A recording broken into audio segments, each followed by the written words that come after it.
Another episode of Kente Korner, your favorite casual Hoya basketball podcast. I'm your host, Bobby Bancroft, and we've got some visual today, some video, if you can believe it. I'm sitting here with the one and only Marcus Washington at MTC with Mook, and we just watched Georgetown come back to beat Syracuse 79-75 in a game that wasn't going great at the half. Hoyas were down 10. They couldn't defend. They couldn't shoot. And it was like basically two different teams came out of the locker room. Huge win for Georgetown. They're now 5-4. Syracuse falls to 5-5, and it's by far Georgetown's best win of the season. It's actually, unfortunately for Syracuse, not unfortunately, but unfortunately, Georgetown falls in the category of it's a bad loss. Okay, Aminu Mohammed, played 37 minutes, was unstoppable in the second half. 20 of his 23 points, 13 rebounds, his fourth double-double in 9 college games. He showed why he is the best recruit in a long time for Georgetown. Actually, I think I'm going to take my mask off here in a second. But we just got out of the Syracuse locker room. Marcus, what are your initial thoughts on what we just saw? I mean, it was night and day, right? Two different games? Yeah, and even though Patrick said that he didn't really make adjustments in the second half or he didn't talk about – they did. They changed the way that they were running the offense. Some of their sets were different. They had that circle motion, and they went small. As much as everyone wants to play that down, going small actually changed the tenor of this game. And you could tell in Tyler Beard's minutes when he came in and playing Beard and Harris together also helped this team. So, sometimes we're critical when we don't think that coaches make the proper adjustments. I thought in the second half today that Ewing does deserve some credit for making the adjustments that he did make. Now, one of the adjustments was sort of forced on him, and Dante Harris went down. I couldn't see it from where I was. I had to stand up. I looked over, and it looked really bad. He had to go back in the locker room. I said, oh, he's out. Next thing you know, he does come back. But, Tyler Beard, who was a heavily recruited point guard, ended up going to a prep school. He was a more esteemed recruit than Dante Harris, to put it that way. And, he came in. I thought the offense was great with him. He hasn't been playing a lot. Tyler Beard ended up with, bear with me, so he had 4 assists in 10 minutes. But, man, he's, they had hockey assists, the pass, to the guy that made the pass. I thought he played great. And, going forward, I think we're going to see a lot of Tyler Beard. Yeah, Beard had the ball moving, and that is the point. The stats doesn't do him any credit, but he moved the ball, and the ball was reversing. And that was the other thing that Georgetown did in the second half, ball reversal. The ball reversal, being able to get the ball to the free throw line, a little bit below the free throw line, and then the world opened up. Nice little bounce passes from Muhammad to Holloway and other guys to Holloway down low. And I think it was said at the press conference, they were almost more impactful with a smaller guy down there by the box than they were with a bigger guy because of the bounce pass and not trying to throw over Syracuse's zone. Now, there's always so much to digest when Georgetown plays Syracuse, and they named the court officially after John Thompson Jr. He had some of his family out there. We got to see Boeheim postgame, which it was definitely a very subdued Boeheim. Were you surprised at all? I mean, he can't be because it's kind of what he does, but he was not very complimentary of Jesse Edwards, and particularly he wanted to talk about that final play where Caden Rice, who came close to breaking the Georgetown all-time record for threes attempted in a game. Iverson 16, Caden ended up with 15. He had 8 real quick. What was it that happened specifically on that last play? And are you surprised, or what do you think about when Boeheim just speaks freely like that and talks about his players? I thought it was interesting. I asked Cole Swider about it in the locker room about that last play, and he said that he had pinched in and he thought that he had gotten a decent closeout on Rice, making him fade away. I don't know if once he watches the film that he'll describe his closeout as a decent closeout. I don't think it was a good closeout at all, but it looked like to me it was a miscommunication. And Boeheim, as I've seen him more in press conferences, he does not shy away from if he feels like a particular player has missed an assignment. And he talked about Jesse Edwards missing assignments even earlier in the game. I thought on the last play it looked like a communication issue when there was a pitch that was too far in. Someone has to try to get over the top, and neither one of them really tried to get over the top. And it was almost like the defense was, I hope he misses, and he didn't miss. You know what, though? So Caden Rice, who we just, we saw him make 10 of 12 threes the other night for career high 34. He played most of the game, 35 minutes. He was 5 for 15 overall. All the shots were threes. He started 3 for 5. He missed 7 at one point. I asked Patrick about it post game. Shoot or shoot. That's just what you do. The idea that he, after all those misses, still gets him up, and he made the big shot when it mattered. What do you think about Caden Rice? If I have that freedom to do that, I mean, that's got to be a blessing that you get from coaches, that you could be 5 for 15, and he has the confidence in you to be able to take that shot in the run of play that gives you that opportunity shot. So for me, I think that frees up Rice to make a shot like that big in a situation where it's not a great shooting day for him. And I give him a bunch of credit because he came off that screen, he caught it, it was 1-2, and he was right in the shot. He wasn't thinking about it. He wasn't worried about missing it. It was completely in rhythm.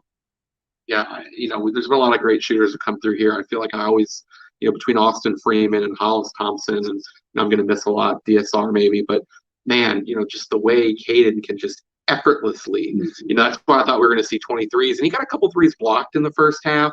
Syracuse, that zone, it's not just a 2-3 that they just go out there and play. It changes and it moves, and they figure out, okay, this is where it needs to stop, and they did a pretty good job.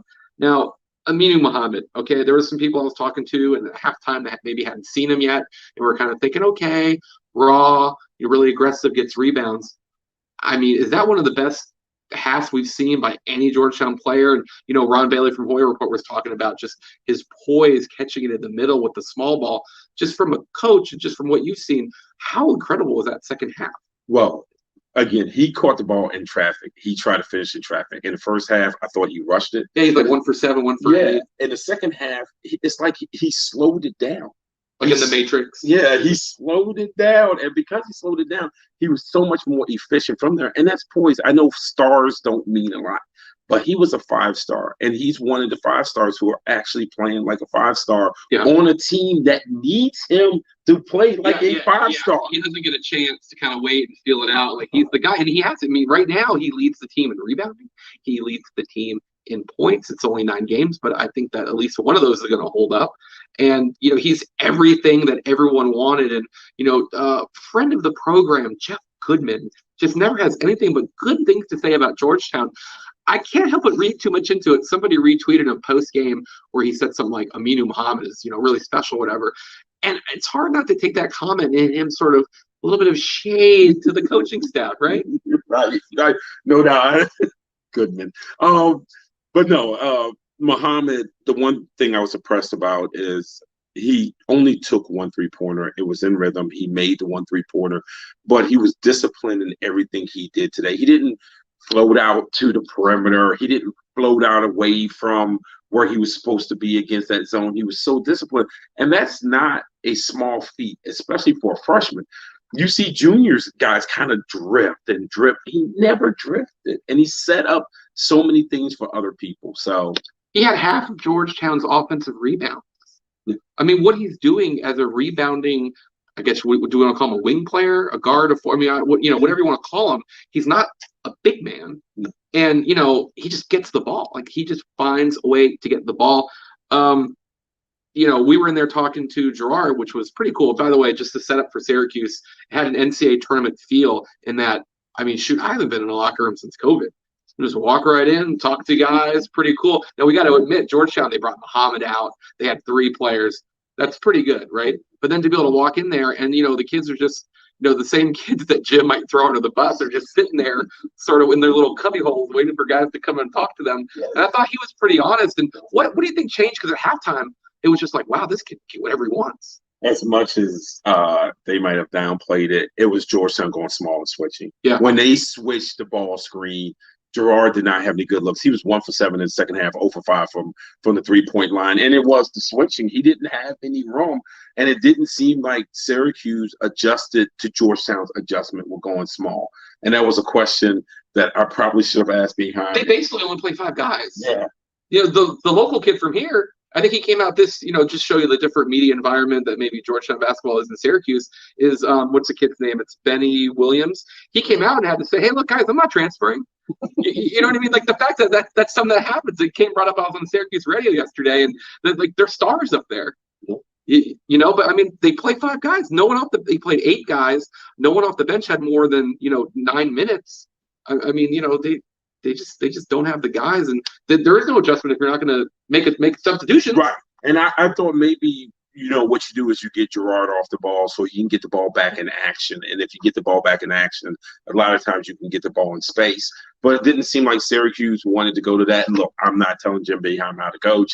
I'm not trying to tell him to change, but none of that. But I just thought there would be a little bit more creativity because it was obvious that they needed them. And to be fair, I think Syracuse, I looked up earlier, in their 5 wins this year, they had averaged making 10 threes. And today they made 8. And you might say, well, that was close. Well, this was a close game. And I thought that Georgetown did defend the 3 well. They did give up 3s on second shots. It was second shot, kick out. I'm kicking out into a guy who has space.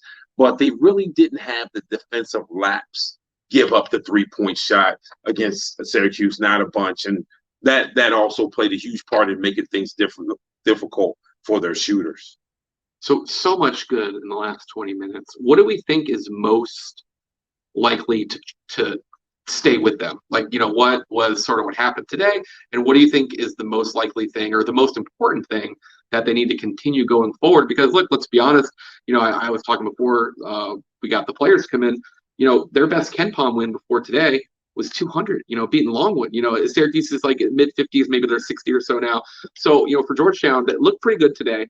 We don't really know how good Syracuse is, but Syracuse got wins against legitimate programs. Beat Florida State, beating Indiana, stuff like that. They also have their own warts. They lost to Colgate, things like that. What part do you think going small? Do you think Muhammad playing like he's an NBA, draft pick, which people don't want to talk about for a while, playing more Tyler Beard? Like, what do you think is the most likely or most important thing that if you could take from this game, you'd like it going forward? Ewing's willingness to make adjustments. That is the thing, to adjust to what's going on out there, not to force feed having traditional bigs always out on the floor. And I think he did a good job afterwards saying, you know what? Mutombo had a great game the other night. This wasn't a Mutombo game. And that's okay. Yeah. Right? Yeah. He doesn't, that's okay. He said, Wilson did okay, and he's not really an offensive threat. Mutombo is. But, yeah, I think that's got to be the thing. And, man, it's going to be hard to figure out who's playing because Tyler Beard's got to get some more minutes. Yes. Right? Yes. Absolutely. I just love the way he controlled things. He didn't try to do too much. He didn't try to be an offensive star. He went out there with the idea of, I'm going to run the offense. I'm going to make the right basketball play. I'm not here to be the hero. And again, that might sound small, but trust me, that's not small. And it played a big part in the win today, even though, like you said, it was only 10 plus minutes. But it was the biggest 10 plus minutes. It was the biggest 10 minutes of the game, yeah. Which is absolutely what happened. So we've been in here. The building has just been, I don't even know how to say it nicely, lifeless. Yeah. Right? I mean, the last couple games, 3,000 people listed, felt like 800. It was awesome today. And there's a lot of that is the visiting team. But even with that, let's say it was even 50-50, because there was chance both sides. I mean, how great, I think I tweeted something generic and lame and people could say that maybe that's such a low bar. I was like, man, this is a great environment. And like, you kind of like, you hope that's always the case, but it felt good in here. It did. It did. No, it did. It felt, it felt like the players could feed off of it. It felt like the fans were feeding off of it. And it felt like a game, a college game of two rivals or former rivals, however you want to put it, going at it. And it kind of was nice to kind of jump into the Wayback Machine and be reminded to how special this game has always been. Yeah. So before the game, they put the John Thompson court on the court. They had some of his family, that his daughter, I believe Tiffany, some of the grandkids. I don't know all the kids' names, but man, the biggest grandkid looked just like Big John and JT3. I'm going to assume that's JT4. Do you, if you had to guess, the idea that Ronnie and John, JT3, weren't part of that, I thought a little bit strange, but I also understand from the standpoint of maybe if you're those two men, you don't want to take away any of the attention that you hope your father gets because maybe people have feelings. People should have no feelings about them. I mean, those are John Thompson Jr.'s kids. Yeah. Ronnie's been an assistant here. He has something going on currently. And JT3, probably the second best coach in program history. Yeah. I was a little surprised that they weren't part of that, and hopefully that was their choice. Yeah. Right? Well, I hope it was their choice too, and I can understand not wanting to be out there because, again, what you said, you don't want people now making it about you. How I felt about you when you were a coach. Yeah, and then you give Patrick his chance. Maybe there was a coach in between. Maybe JT3 gets more involved because he's a big part of this program, right? But man, that one kid I looked at, I was sitting by Gene and was like, man, that looks.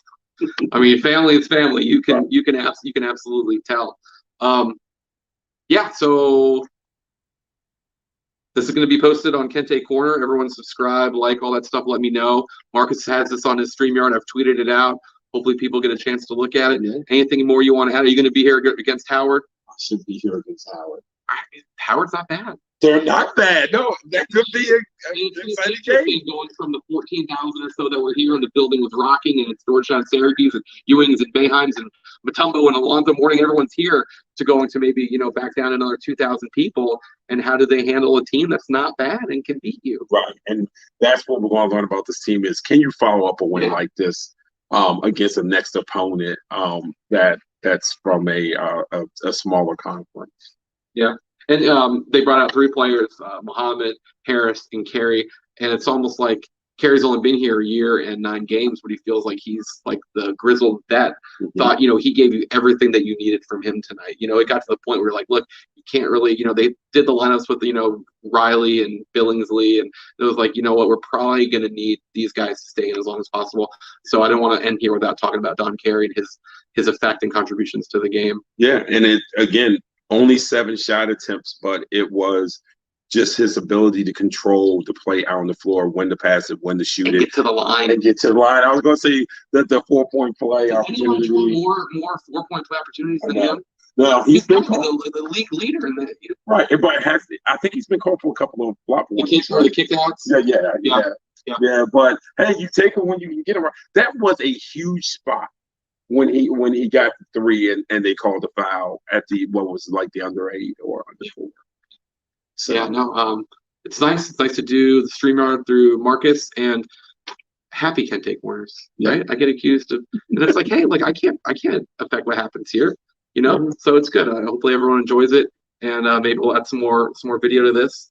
But thanks for listening, and we'll see you hopefully soon, Kente Korner and whatever we're calling the StreamYard. Yeah, it is the Georgetown postgame special, the Kente Korner edition, rather. All right. Okay.